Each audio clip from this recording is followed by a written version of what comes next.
buka video je. Online. Okey. Orang nak berkenalan dengan Cik Noah. Oh, okey. Maaf ya. Okey. Kita bagilah Cik Noah bercakap, perkenalkan diri. Ya, okey. Masalah ni. Okey, maaf saya tadi masuk, tapi masuk tu dah penuh dah penuh. Okey. Saya bagi tak perlu kenal saya Anwar bin Yaakob. Saya bekas pengurus di Bank Negara, bukan director pengurus di Bank Negara. Tapi saya yang besar pengalaman saya di Bank Negara tu di operasi pelaburan dan pasaran kewangan lah. Jadi saya banyak 3 tahun tu banyak dalam pelaburan financial instrument dan luar dan dalam negeri lah. Jadi yang kata saya juga ada pengalaman dalam pengurusan emas. Bank Negara pun ada bank emas. Jadi kat situ saya ada sedikit pengalaman emas. Walau macam mana pun orang kata banyak perkara lah dalam emas ni kan kita takut. Mainkan orang takut nak melabur dalam emas. Saya sendiri pun tak pernah melabur personally dalam emas. Ini bukan kata pakaian isteri kita pakai tu, emas perhiasan, maksudnya emas. Sebab apa? Kita tak ada platform dulu. Kita tak ada platform. Kalau kita nak beli saham, kita ada platform saham, bursa saham. Tapi kata emas, kita masa tu tak ada platform. Macam kita nak beli emas, kita skeptikal sebab apa? Bila kita beli dengan kedai-kedai tertentu macam Habitual ke Popcorn ke, sebab kita trust dia orang kan dalam peniaga emas kan. Banyak orang nak emas fizikal. Jadi emas fizikal ni kita kena check betul kan. Jadi mana kita beli emas fizikal kita kan. Jadi kita kena beli tempat yang orang kata kita dah trusted. Jadi bila saya dah kata dah bersara tu, jadi orang kata saya tengah cari kerja lah. Bukan kerja lah, untuk tambahkan pendapatan. Jadi saya berjumpa dengan quantum meter ni lah melalui isteri saya bila dia pergi jumpa dengan Profesor Asmadi dengan juga kita punya senior merchant Aida. Daripada situlah saya buat sedikit penyelidikan lah, berkenaan dengan emas ni. Kita walaupun nampak bagus dia punya return semua tu, tapi saya kata pengalaman saya tak dapat macam tu kan. Jadi pada situlah saya buat sedikit pencarian lah, bukan penyelidikan. Sekarang banyak kan, kita ada teknologi semua, Google semua tu kan. Jadi situlah kita tengok alert list Bank Negara, alert list SC semua tu kita tengok semua, tak ada. Dan lepas tu saya tengok siapa pengarah dia lah. So daripada situ saya tengok one of the kita punya chairman Puan Haji Kamal itu saya punya boss masa zaman dia head corporate. Jadi ke situlah saya terus juga tengok webinar seperti ini, tengok apa, macam mana kita dapat pulangan yang tinggi. Jadi isu sekarang kan, macam mana pulangan yang tinggi itu. Jadi kita ada caranya melalui kita punya GAE. Itu kita dapat short term orang kata leverage daripada quantum meter. Bagi kita ada modal 10% satu dan dapat emas 9. Itu adalah leverage yang kita dapat. Ini patuh syariat sebab kita ada akad semua. Itulah. Pada situlah saya bermula dengan quantum meter dan saya sangat berpuas hati. Jadi sebanyak tentang diri saya, macam mana saya terlibat dengan quantum meter. Okay. Ada apa-apa lagi yang saya nak share? Apa yang nak tahu? Kita boleh tanyalah.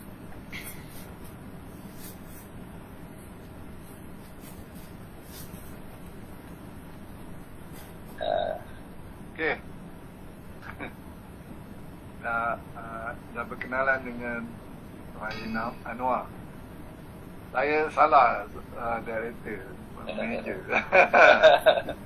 Bukan director. Tuan Haji Kamari is the director. Haji Kamari is dia pun banyak pengalaman daripada bank negara. Dia start dengan regulation department. Jadi banyak hal-hal regulation di bank negara itu dia berpengalaman. Lepas tu last kali dia buat orang kata development financial institution, macam koperasi, bank pembangunan. Sekarang kita ada satu unit yang sebelum ni bank-bank ni bagi ni bukan kita monitor, kita bukan bawah bidang kita. Tapi bila kita dah satu masa tu kita dah ambil bank ni bawah penguasaan kita. Jadi itulah nak share. Jadi Tuan Haji kemari memang orang kata lulusannya sampai ke Harvard, Master in Public Administration, dan dia orang kata well read lah. Dan kita punya agen strategi pun ada Puan Aida Lim Abdullah pun seorang yang pakar dalam dari segi capital market. Jadi macam mana quantum meter tu orang kata scam, sebab kita bukan cara syarikat yang scam, kita dah lama. Tapi orang kata yang scam ni biasa kita tengok kan, dia nak cepat. Sebab apa? Secepat mungkin dia dapat sebab dia bagi keuntungan yang tinggi. Kita tak jamin keuntungan tinggi. Kita bagi konsep dan cara, dan itu bergantung pada harga emas. Harga emas satu je pendapatan dia, capital gain. Kata apa ni, keuntungan modal. Harga naik, kita jual. Jadi di situlah kita kena belajar sikitlah cara macam mana kita nak melabur dalam emas ni. Jadi kita kena beli tempat yang betul. Kita apa yang kita nak, bila kita nak beli tu, di mana kita nak beli tu. Kebanyakannya kalau kita kena tahu chart technical analysis, itu chart. Chart tu menunjuk apa? Chart sebenarnya. Chart biasa, saya pun biasa dengan bermacam-macam cara lah. Pakai momentum, pakai day-to-day chart pun pernah saya lalui lah. Tapi kita sekarang bernasib baik kan. Kita zaman teknologi canggih ni, dulu investor yang profesional saja yang orang kata dapat maklumat begini. Tapi sekarang semua free pula tu. Macam trading view kan, kita masuk free. Dulu kita tak dapat. Saya pernah buat point and figures. Kalau tuan-tuan tahu point and figures ni, kita ambil point by point the tracking of the price. Itu buat sendiri ya, dalam graf kita buat sendiri. Itu manual. Jadi kat sekarang ni kita dah ada platform, kita ada cara, dan kita ada sokongan dari segi ilmu untuk macam mana. Kita bukan kata janji apa-apa. Kita bagi platform, bagi cara, dan konsultan kita ni semuanya kita bagi orang kata ilmu. Suruh dia boleh share yang betul. Mungkin ada setengah yang baru tu mungkin dia share sedikit kesilapan, atau silap sikit ke apa ke, mungkin ada lah kat situ.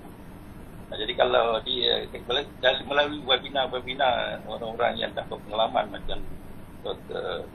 Prof. Profesor Puan Aida dan lain-lainnya lah, banyak lagi guru-guru yang fundamental ni, mereka boleh memberi petunjuk yang betul lah. Itulah, jadi kita di sini walaupun kita tengok webinar ni sama setiap minggu, lebih kurang sama, tapi kadang-kadang isu yang dibangkitkan oleh ahli-ahli itu dapat memberi kita penjelasan yang lebih lah. Kalau kita tak perasan soalan begitu kan, kita tak pernah, atau kita kata benda tu kecil, tapi kadang-kadang tak semestinya kecil, gitu lah bagi pendapat saya. Jadi daripada sini penting webinar atau maklumat ni penting. Kadang-kadang orang tak tahu apa quantum meter, kata dia ada 1 bagi 10 dan 10 kali atau bagi 9. Normal itu di bank memang kita ada 10% duit deposit, dan dia bagi 90%. Itu konsep yang biasa di mana-mana financial. Tak ada beza ya. Tapi ini kita guna duit yang lain, bukan fiat money. Kita convert, kita kena orang kata kita tengok keadaan inflasi yang tinggi kan. Sebab kita kena tahu faktor-faktor apa yang menyebabkan gold atau emas ni boleh turun naik.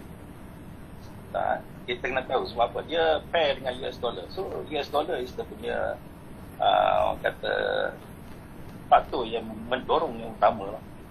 Dan ringgit ni residual lah. Apa yang impact kita, ringgit kita lemah, jadi harga emas pun jadi mahal bagi kita lah. Gitu lah.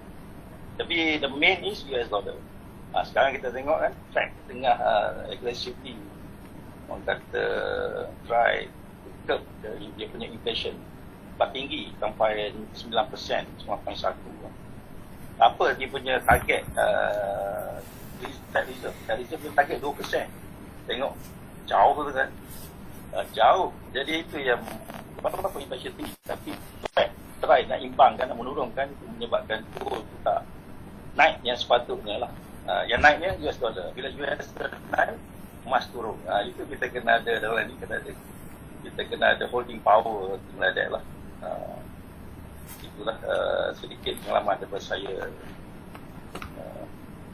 Ada apa Prof? Ada soalan tu apa? tentang kenapa, macam mana fundamental mampu untuk beri pembiayaan Okey. 10 tu, sedangkan dia bukan sebuah bank. Kita bank melibatkan dengan sejak money ya. Dan bank ni kita punya bisnes apa-apa lah, it's a trust. Bila kita trust satu, kita tahu bank tak run bank yang duit cash ni, dia tak akan kalau semua orang keluarkan duit, bank tak akan kata run out of money lah. Tapi dalam bank kita guna 10%. Orang akan keluar duit 10%. Tapi kita di sini bukan bank. Kita adalah emas. Tapi modus operandi saya tengok lebih kurang sama lah. Dia ada bullion bank. Quantum Metal ni company yang orang kata salah satu company yang pengedar untuk First Mint. First Mint ni company minting untuk Australian Western Australian government. Jadi kat situ dia bagi kita facility. Jadi facility, jadi daripada situlah kita mendapat orang kata trust daripada First Mint, dan juga kita boleh dapat financing daripada bullion, ABC Bullion Bank dulu asalnya. Sekarang kita pun London Bullion Bank pun kita ada facility untuk dapatkan financing. Daripada financing itulah yang orang kata kita terus dapat membagikan pembiayaan dalam GAE produk. Inilah. Tuan Haji Anwar ada tanya soalan, ada soalan ni simple je. Mereka tanya Quantum Metal dah berdaftar dengan bank negara ke? Itu sebenarnya Quantum Metal ni company emas, syarikat emas. Bank negara adalah syarikat yang daftar dengan bank negara adalah bank, financial institution dan money changer. Lain tak ada. Jadi bank negara dia ada scope dia sendiri. Syarikat emas adalah syarikat bawah SSM. Tapi walau macam mana pun orang kata dia reporting agency di bawah AMLA. Jadi dia dah rapat dengan bank negara lah, rapat dengan radar bank negara lah, dan also ada SC dan ada polis. Tapi kalau melibatkan deposit taking, itu bank negara itu salah lah, sebab yang atau efek yang efek di orang kata di Malaysia ni, dia boleh buat ada bank aja, money changer. Itu salah lah. Deposit taking pun salah. Tapi orang bagi pembiayaan tak salah. Itu bawah kementerian lain, bukan bawah bank negara. Okey, terima kasih Doktor. Tuan Haji. Jadi orang kata siapa tengok, sebab apa ramai orang kata tak berdaftar negara. Saya rasa gini, bila ada company yang diserbu, bank negara ada kan, sebab itu bawa AMLA, bawah AMLA, Anti Money Laundering Act. Biasanya company yang dikena tu dia ambil deposit taking. Macam kedai emas, kita ambil deposit taking, kita jual emas. Kita ada emas yang dijual. Jadi tak ada deposit taking kat sini. Tak. Itu bezanya lah. Kalau SC pula orang tanya, dah daftar dengan SC tak? Kedai emas bukan capital market dah. SC tu ada capital market, dia handle capital market. Capital market ni maknanya issue bond, issue share, itu memang bawa SC. Tapi kedai emas ada issue tak? Bond tu, kalau ada issue bond untuk dia punya running capital, dia kena report to SC lah. Dia perlu kena keluar prospectus semua tu lah. Tapi dia tak ada issue kan, dia emas. Dia punya orang kata commodity emas. Jadi masing-masing agensi tu ada dia punya skop sendiri lah. Itu daripada itu jawapan itu saya lah. Tuan Haji, soalan susulan.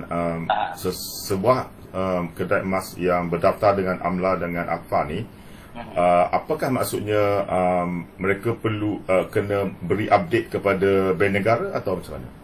Dia kena tengok transaksi yang dibuat oleh member dia, ahli dia tu yang meragukan. Dan transaksi yang melebihi daripada threshold, katalah 50,000 dia kena report lah. Dan kita punya reporting tu dalam sistem online reporting. Dia bertanggungjawab untuk tengok ni money laundering ke apa ke, dia kena report lah. Dia kena faham. Bila kan kita pergi ke bank akan tanya you kalau duit ni daripada mana. You kena isi kan, dia isi borang. Itulah. Dan dia bank akan report. Samalah yang agensi, reporting agensi ni akan buat yang sama. Okey.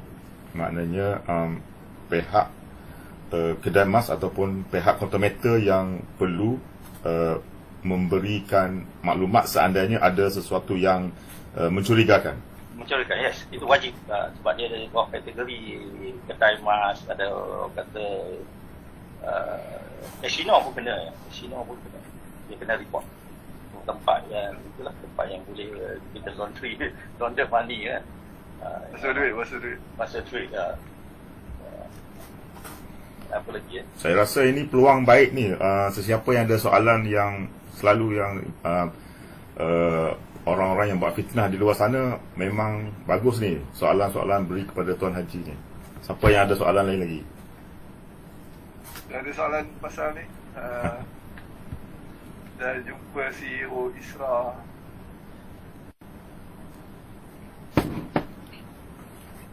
ISRA, yang kita ISRA ni di bawah Bank Negara. Subsidi macam kata kita bukan Bank Negara. Sebab kita nak jadi center, Islamic center kan. Jadi kita ada research. Jadi ISRA ni skor samping ni sebahagian daripada ISRA yang mil lah. Jadi kita ni nak develop Malaysia. Sekarang pun kita boleh dikatakan Malaysia adalah pengeluar bond yang terbesar patuh syariah. Dan banyak produk yang dikeluarkan daripada Malaysia ni dikeluarkan di dunia ni lah, buat asalnya dikeluarkan daripada Malaysia.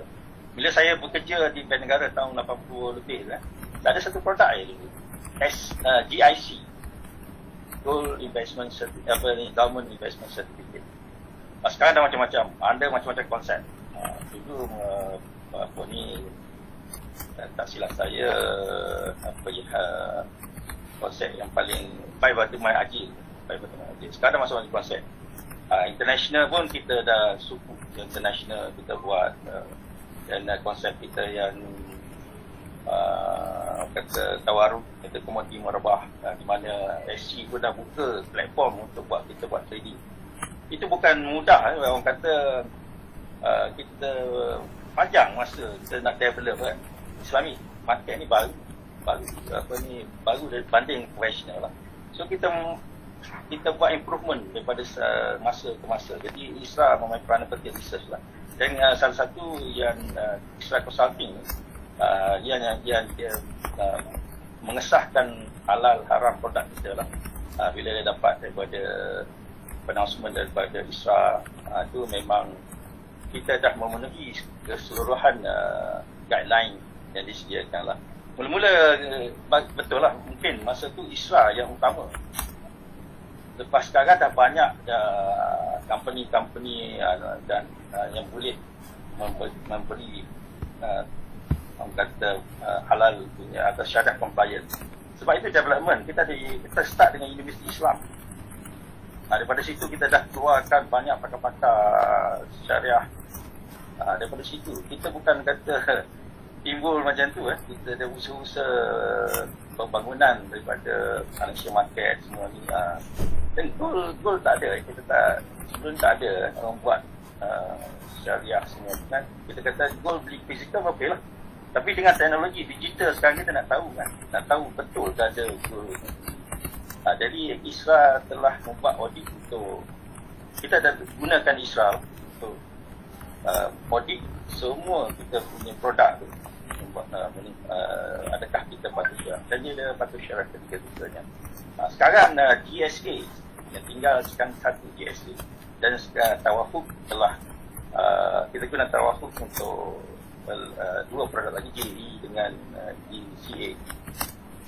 Jadi itulah perkembangan semasa kata pasal Isra tak buat kan. Itu adalah mungkin strategi company lah, saya tak tahu macam mana.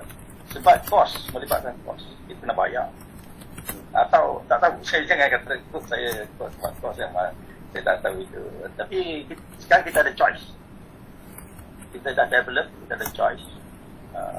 Kat situ lah, orang kata development. Dan kita QME, kita ada Rakabah QME International. Dia 40 institusi bawah dia yang dia check produk-produk yang patut syariah. Memang saya tak sure lah, kebanyakan yang saya tahu memang produk yang patut syariah. Kalau pergi Maybank ke atau public bank ke, yang saya tak tahu itu proses tu macam kita buat sesuatu kan, biasalah, tapi tak, yang produk tu penting. Produk tu ikut, adakah dia sport, kalau sport, adakah dia akad, itu betul dia ada akad semua tu, itu sebahagian lah, saya tak sure detail lah. Tapi saya pernah kerja di bank negara pun, saya pernah bila kita issue bond semua kita buat akad dekat Bursa Suasila. Kita ada parti, kita call, kita buat online je. Online maknanya macam video call gini lah. Kita bukan kata main-main, kita kan sebut aja kan, kita buat untuk produk kita lah, atau pinjaman kita. Itulah sedikit kerana patut syariah yang saya tahu lah. Mungkin saya banyak kurang juga pengalaman atau perkembangan terbaru dan saya dah besar tengok lebih kurang kan ada. Dan Prof. Okey. Doktor, ada doktor soalan lagi tu. Doktor ada soalan syariah, syarat utama kelulusan bank negara. Saya tak faham. Lepas tu ada soalan panjang daripada Bila, kalau boleh jawab lagi.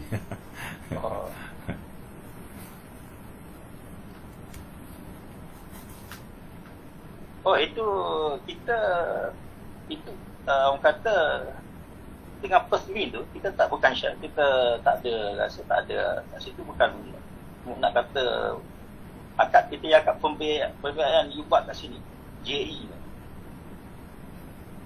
bila you nak buat pembiayaan, company akan bagi you, katalah you beli 251 unit kan, company akan bagi you 2,250, dan 2,250 yang tu komoditi, dia akan beli komoditi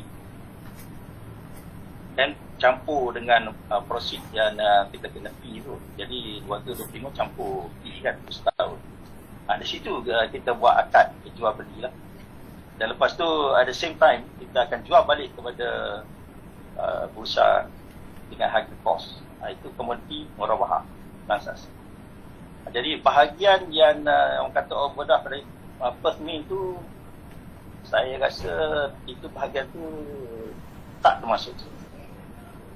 Kalau saya silap tak tahu lah, saya rasa itu tak masuk. So, kita tak boleh nak kontrol di other side kan. Yang bahagian kita you dengan countermeasure. Itu bahagian. Sebab kalau kita tengok bank-bank pun sama. Dia trade dengan bank Islam pun, dia trade dengan bank tak Islam ni kan. Jadi itu orang kata tak termasuk.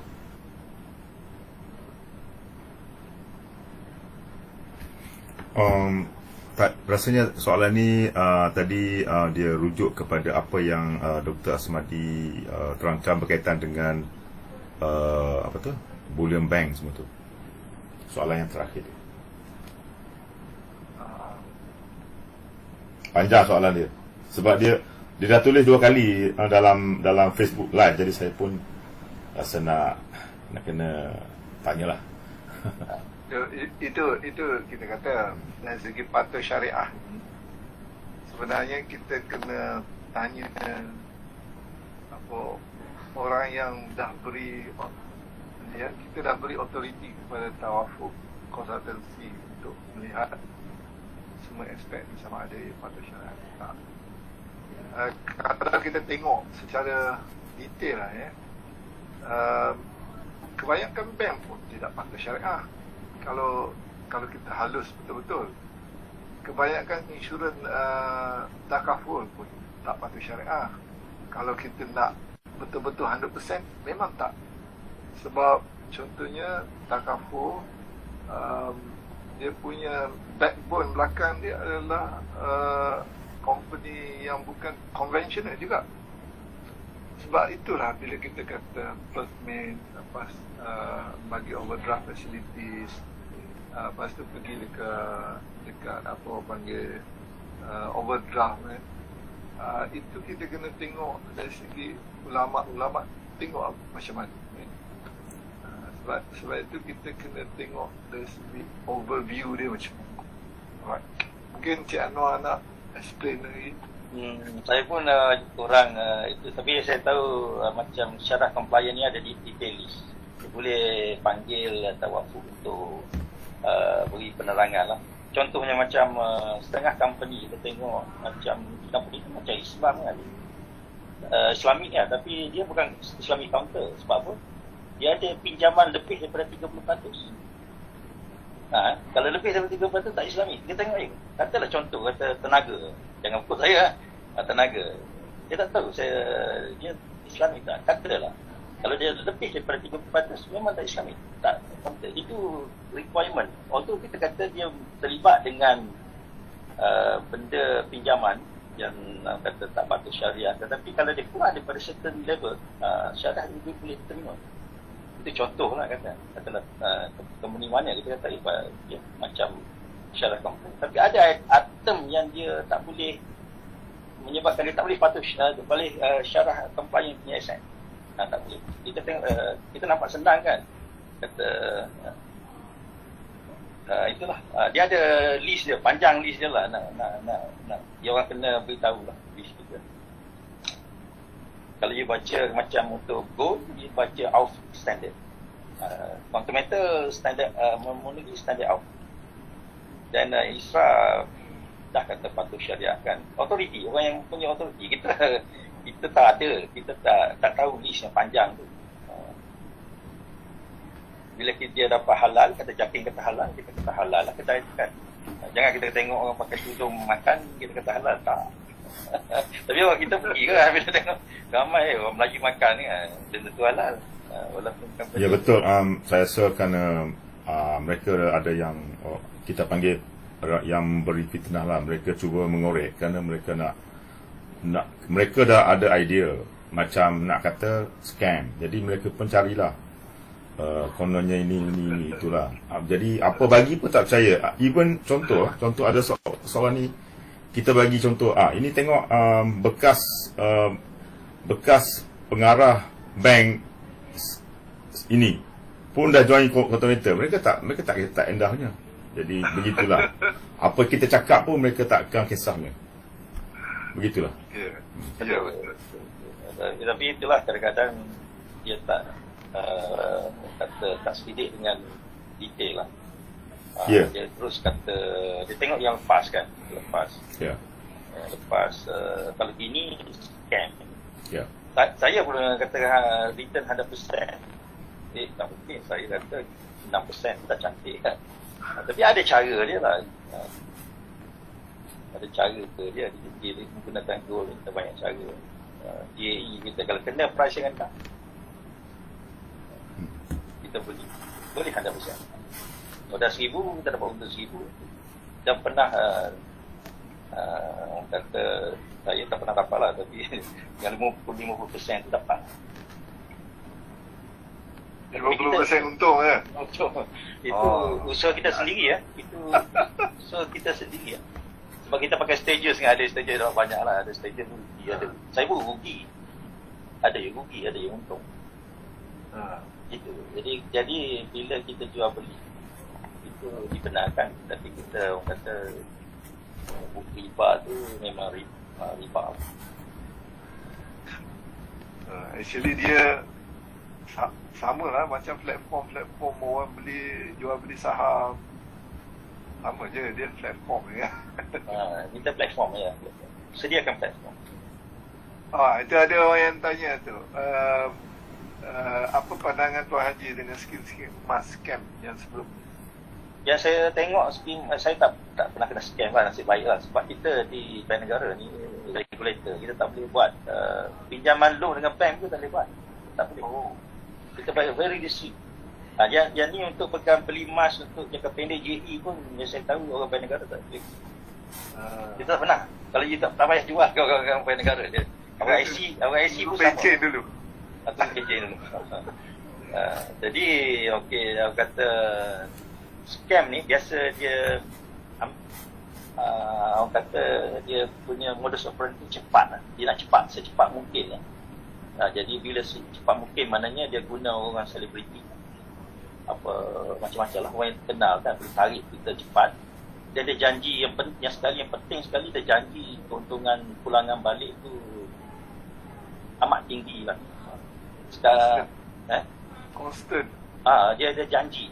Itu kalau janji 15% tu susah lah, kecuali dia buat bisnes kan. Kalau buat bisnes boleh 30% nasi lemak semua tu, kedai makan saya dengar 30% saya tak tahu. Jadi kalau investment, kita boleh tengok kalau PNP tu, PNP apa dia investment? Dengan PNP share, pernah kita dapat, pernah lah double digit rasa sama-sama dulu kan. Tapi sekarang kita dapat berapa? Kita dapat 5%, 6%. Itu yang legit ya. You tengok benchmark lah, you tengok benchmark. Orang yang buat saham, orang pakar-pakar, bukan kata orang biasa-biasa, pakar, semua pakar tu. Jadi bila pakar pun tak boleh nak buat return 30%, 40%, 50%, maknanya yang dapat tiba-tiba timbul company yang claim dapat buat pulangan macam tu. Jadi berhati-hatilah. Dia makan mengambil masa kan, bila guna selebriti ramai orang masuk. Bila orang masuk, dan satu hari dia tak dapat tampung piramid scheme kan, memang jatuh lah. Tapi setengah orang ada, dia suka masuk company ni. Kalau dapat awal, dia dapat untung. Keluar cepat lah. Dia kena keluar cepat lah. Dapat untung ke, dapat modal dia masuk jalan balance tu. Ada orang yang masuk. Dia setengah orang. Tapi saya harap kalau dapat orang yang kata datang minta 15 double digit 50% tu, hati-hati lah. Check dulu siapa pengarah dia, apa company yang dia buat. Kalau gold kita tahu kan, jadi kita dah belajar gold, dia naik, dia tak ada double income, dua income tak ada, dia ada satu income je, pendapatan. Kecuali kalau you jadi reseller, you dapat lagi pendapatan, dia dua jugalah, jadi reseller atau consultant. Walaupun ada satu income, memang satu income gold. Itu bila interest rate naik, US interest rate naik, orang akan pergi pada bond, orang akan jual gold. Sebab potensi return dekat bond tinggi. Dia buat fund ni, dia jaga fund, dia move saja, move ke sini ke sana kan. Jadi kita kena tahu ciri-ciri pelaburan tu. Macam mana dia dapat 50%? Dia boleh calculate, tanya dia macam mana you boleh 15% atau 20%. Kena betul-betul tahulah. Ada project paper ke, ada prospectus ke, kena tahu. Daripada situlah yang saya tahu dia guna selebriti untuk tangkap kan, atau sesiapa je lah yang kita rasa dia betul kata pernah dia guna apa ni, raja-raja kan, kerabat-kerabat semua kan, itu okey, tak ada masalah. Tapi you kena check sendiri, make sure you check sendiri macam mana dapat. Macam ni UAE kata 100% return kan, pro kan. Tapi ada cara je lah, tak semesti kita dapat, tapi ada cara. Kalau betul cara dia, cara Prof kata reimburse balik duit tu kan, dalam masa kata ada 10 kali keluar masuk dengan 30,000 kita dapat jadi milioner dalam masa 5 tahun. Itu kalau kira matematik tu kan betul, tapi kena disiplin lah. Jangan bila dah dapat 100% tu you terus dia pegang lagi nak dapat 150%. Dalam trading itu masalah. Saya pun kita professional investment, kata fund manager ni, kita ada SOP. Bila kita kata certain level kita beli, kita ada cut loss. Tapi kat sini emas sebab dia kita tak ada cut loss, tak ada margin call, tak ada cut loss. Cut loss waktunya kita dalam mana-mana investment ada, kecuali sini tak ada. Sebab apa, emas ni dia naik sebab inflation kan, fiat money, dia against fiat money. So tendency nak naik dalam jangka panjang tu memang ada. Selagi dia pack dengan currency ada. Jadi kita tak ada cut loss kat sini. Jadi kena ada disiplin lah. Bagi saya mudah je. Saya kata saya dapat 10%, saya dah happy sebab saya beat ASP. Itu je. Jadi you kena ada objektif, kita tahu tujuan you, apa you nak, produk yang mana yang lebih baik untuk you. Katalah untuk jangka panjang GSA, jangka pendek GAE, sebab dia ada cost kat situ kan, you pinjaman, jadi you kena jaga cost tu. Kalau you dah calculate, jadi be patient lah. Kalau tengok tempat pembelian tu kena tengok lah indikator kan. Saya pun salah juga, saya ingat dah jadi apa ni, dah sampai bottom, tak juga, sampai last kali habis bulatnya. Okay. Itu sedikit sebanyak. Tuan Haji Anwar, ada pula orang yang keliru ni. Dia kata, adakah maksud Tuan quantum meter ni tak patuh syariah 100%? Dia kerana dia relate dengan cerita kisah apa TMB tadi kot. Macam tu ke? Macam tak. Bukan. Itu maksud saya, company kita, kalau kita tengok ada company dah, apa pasal dia tak patuh syariah? Dia ada benda yang dia tak boleh lah. Okay. Macam emas, katalah emas, dia mungkin dia tempat dia ada jual dalam perkebunan, dia ada bagi minuman haram kan, mungkin dia tak patuh syariah. Tapi saya tak tahu share macam mana. Itu maknanya list untuk jadi patuh syariah tu banyak lah, dia kena, bukan senang. Tapi quantum meter kita tengok, kita pembiayaan kita melalui konsep tawaruk memang 100% patuh syariah lah. Itu disahkan oleh ISRA, oleh Tawafuk, oleh kita punya QME punya syariah board kan. Itulah maksud saya. Ini contoh ni jangan kata saya buat general lah, tapi kita kena check lah apa yang menyebabkan yang QME yang produk untuk quantum meter ni memang patuh syariah.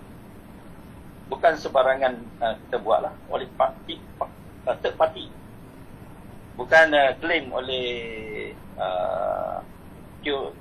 quantum meter. Kita tak buat claim.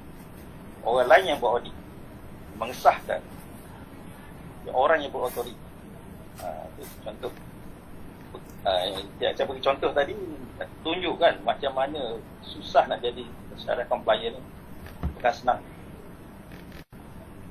Tapi quantum meter punya produk memang patuh syariah 100%, dan tiga agensi yang kita guna tu semua mengatakan patuh syariah.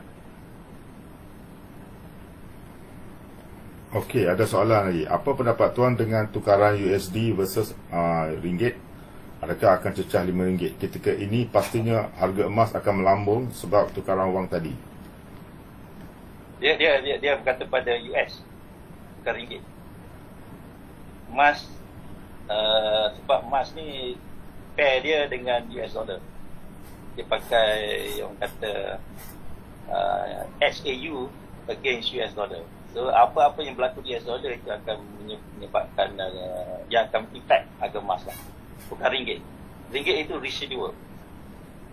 Sebab kita kena convert dalam ringgit kan, itu kena kali ringgit lah. Boleh? Tengok, kita dah cecah 11.30 lah ni. Hangat ya ini. Jadi tak apa. Nanti akan datang ada lagi, insyaAllah. Buat tiap minggu pun. Alright. So, insyaAllah terima kasih banyak-banyak kepada Tuan Januar. Berjaya juga masuk. Kalau terpajak saya. kalau tak, orang kata saya scam. Betul. Betul. Dalam Facebook live pun banyak yang komen ni.